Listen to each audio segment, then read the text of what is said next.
welcome to Closing the Deal. Hello. I'm Kristina, this is Carissa, and today we have another special guest, Troy Rivas. How's it going? Who we have from Navigation Realty Group.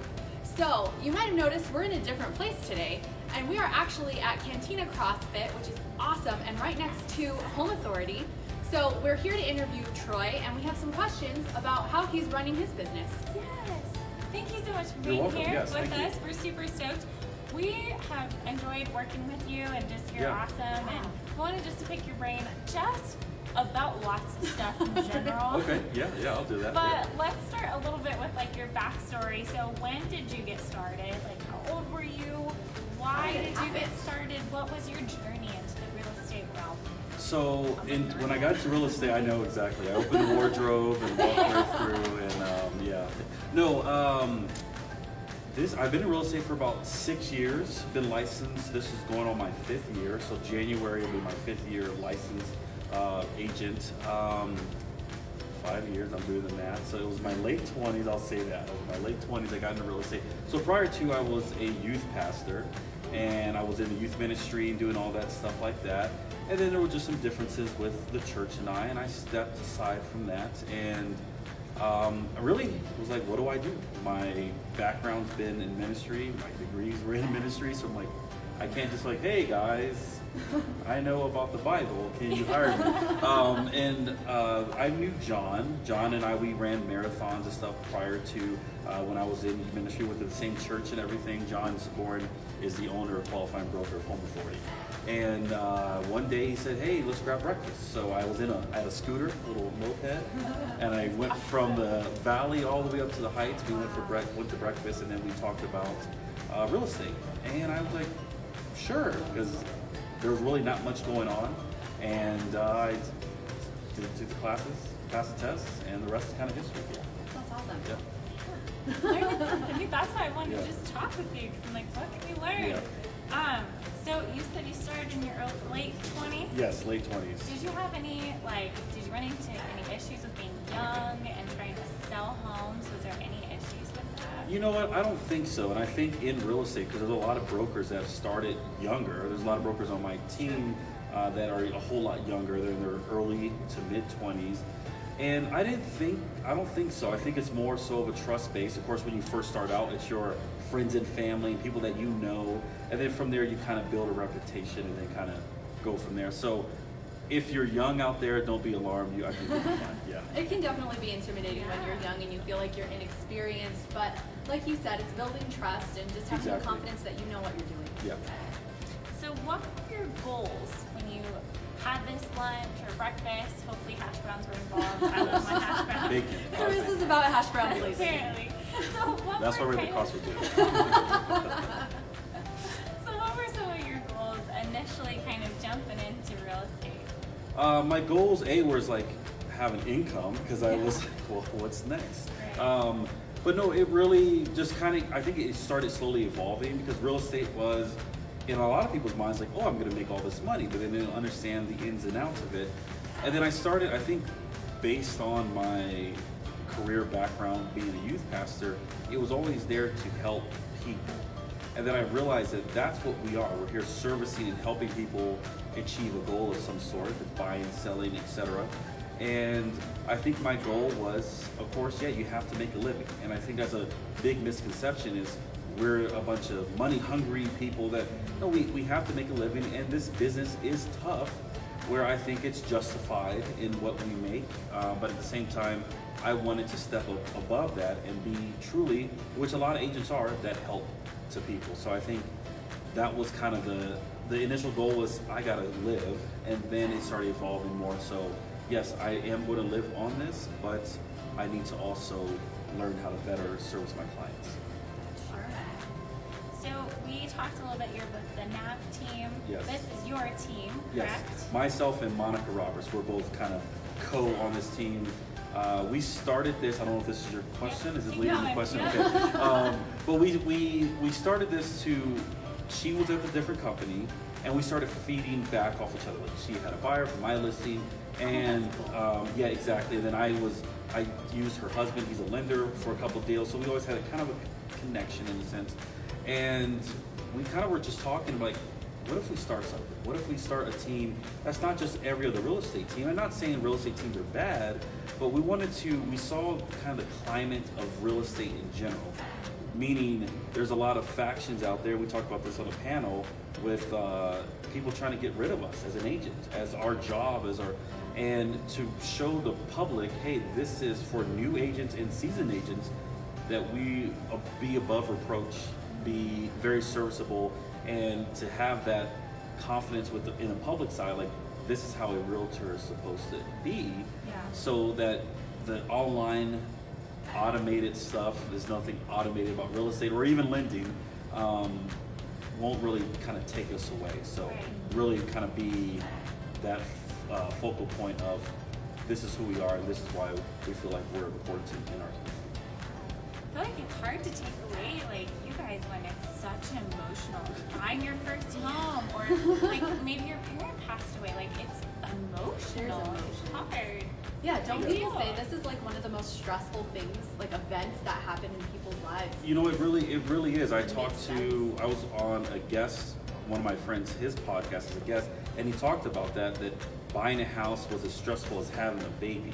Yes, that's what I heard. And it's, you're having a baby, you want to make sure the doctor knows what they're doing, and the nurses and everyone else that's involved.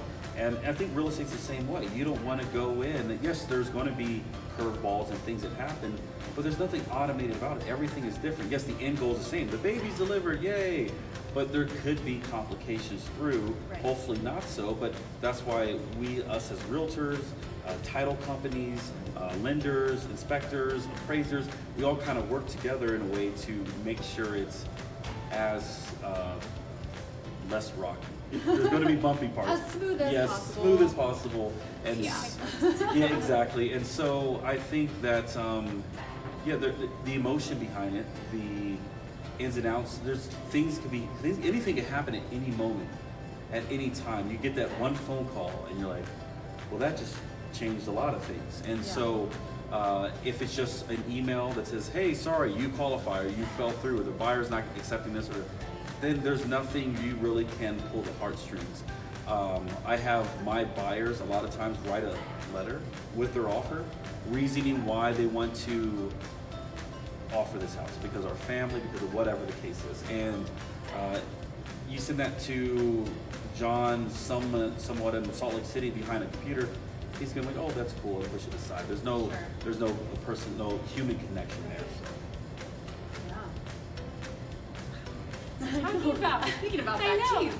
Human connection. Something I really admire about you is, like, I know you're in real estate and you're like, you have this really great way of kind of like letting people know but not being overbearing at the same time. So like educate us on how you kind of bring real estate into your everyday life, but at the same time, like, protect your family and not be too like salesy or like that it's your sales whole guy. life. Exactly. Yeah. Good thing I didn't wear my real estate shirt that I wore at the panel. I saw it and I was like, no, I can't do that twice. I wear the same jacket, but not the same shirt. I think that's what it is in real estate. We have to be organic. We have to be trustworthy. If we're not, then we're used car salespeople. Nothing against used car salespeople out there, but you're there. Someone comes on a lot. Your goal is to sell a car. We're not. We're helping sell a house, but we're servicing.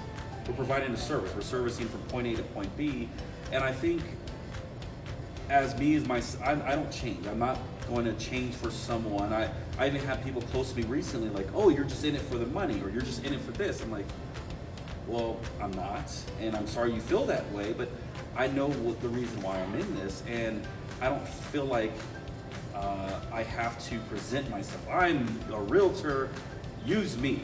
No, use who you trust. And I've had friends even come to me and say, I want to sell my house. I'm like, you know what? I don't think it's the right time to, because of whatever factors. And yes, I could have made the commission or whatever the case is, but I really want to be that person that is above reproach when it comes to who we are as an industry. And I know I'm very, very minute in the grand scheme of real estate, but I think that a majority of my clients are referrals or repeat clients, and I think how I present myself is who I am. This is what you're going to get. I think I have a good gravitas when it comes to understanding ins and outs of real estate. But I'm not going to force you or make you feel guilty because you didn't use me. It's use who you feel like you're comfortable with, and you kind of go from there. Right. And then how do you protect your family time? You have 2 boys. Oh yeah, 2 boys. One just turned 3, and party was on Saturday. He turned 3 on Sunday, and on Sunday we're driving to a place. We talked about this the other day, and he said, I went to sleep with baby and I woke up a boy, and I'm like, oh my little guy. And I have a 5-year-old who just started kindergarten and love it there. He's loving kindergarten. Of course, he's grown up. He's like, hey, hug, no, I'm good. I'm in class. I heard that. You put that on your podcast. Yeah. And it was cracking me up. I was like, no, I'm good, Dad. I'm good. I'm okay. Like, oh no.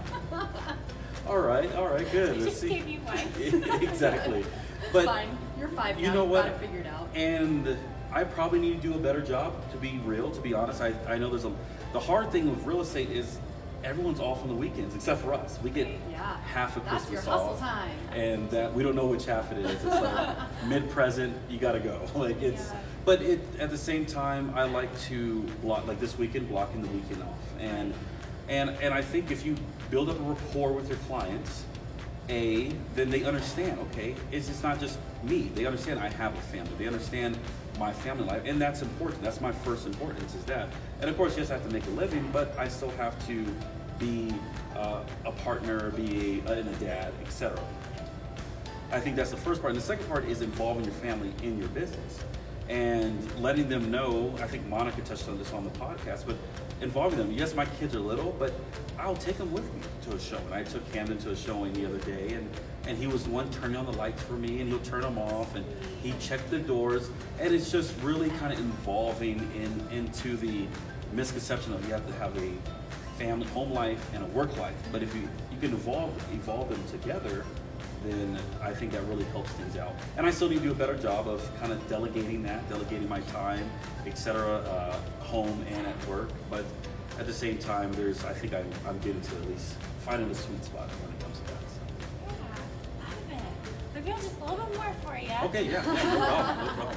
So let's talk about what some of the biggest challenges you might have faced or are currently facing, whichever you'd like to share, or feel comfortable sharing. Oh, yeah, Just no put problem, it that yeah. way. And what are you doing to overcome those challenges? I think the biggest challenge for any agents or anyone out there is getting clients. It's you get your license, you get your backing, you find your company, you find the people you're going to be comfortable with moving forward, and it's getting clients. It being continual. I think the getting client part hasn't been an issue, but the focusing on, okay, right now I have 14 deals in contract. Okay, great. When they close, what's next? And so it's that continual balance of continuing to prospect as well as work your clients and have the same effort and not kind of dilute one side to focus on the other side, but to kind of have that nice even balance. And I would say that was always kind of my Achilles heel when I first started. I think I found a fairly good balance when it comes to that. The trouble now is there's not much listings out there. So I think it's just a general thing for agents out there. We're still under 3,000 listings within our, which is crazy. And it popped up a little bit, and then it went back down because interest rates are low and et cetera. And and that's not me being silly. Interest rates low, guys. Buy now. My number is. No. But I think it really is. I think one of the biggest difficulties is keeping that busy, staying busy, and not just being busy, just doing busy stuff, but be continually prospecting while you're busy.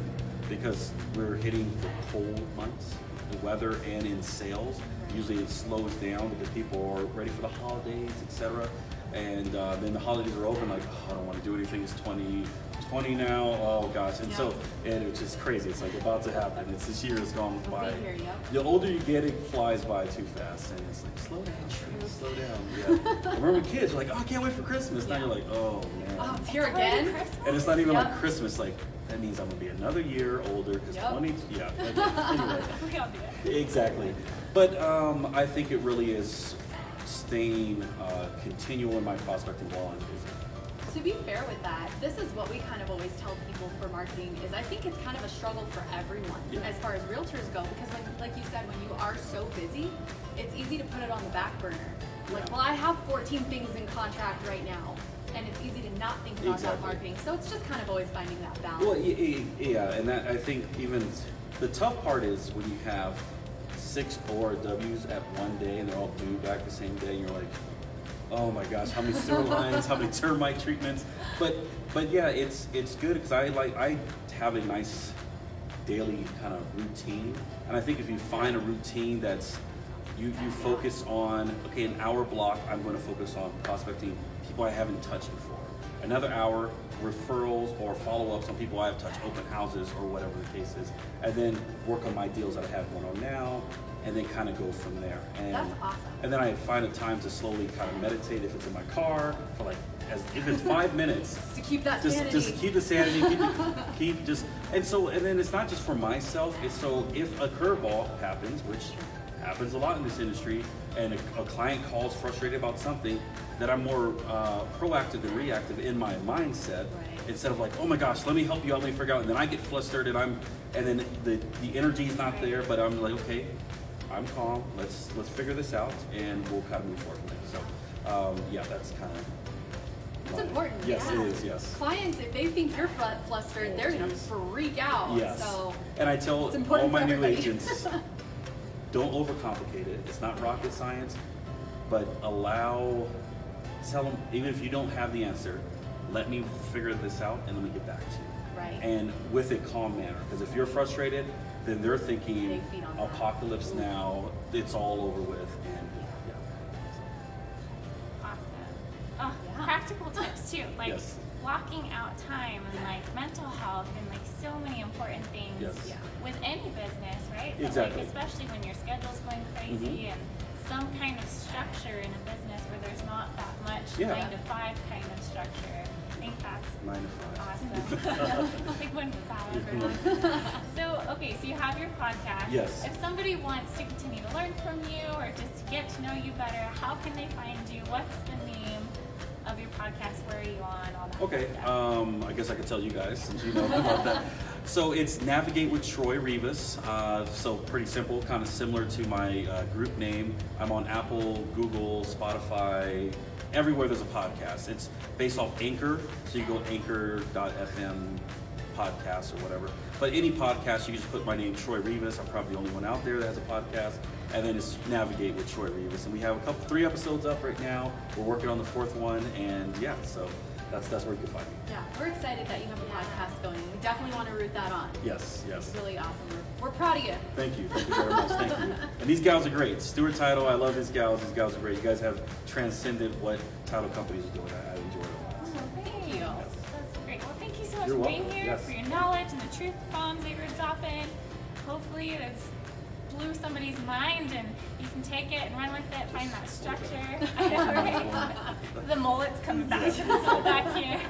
But every Monday we've got new episodes for you. If you want to see anything in specifically, make sure to let us know in the comments below. But until next Monday, Yeah, we'll see ya. bye guys. Bye. Bye.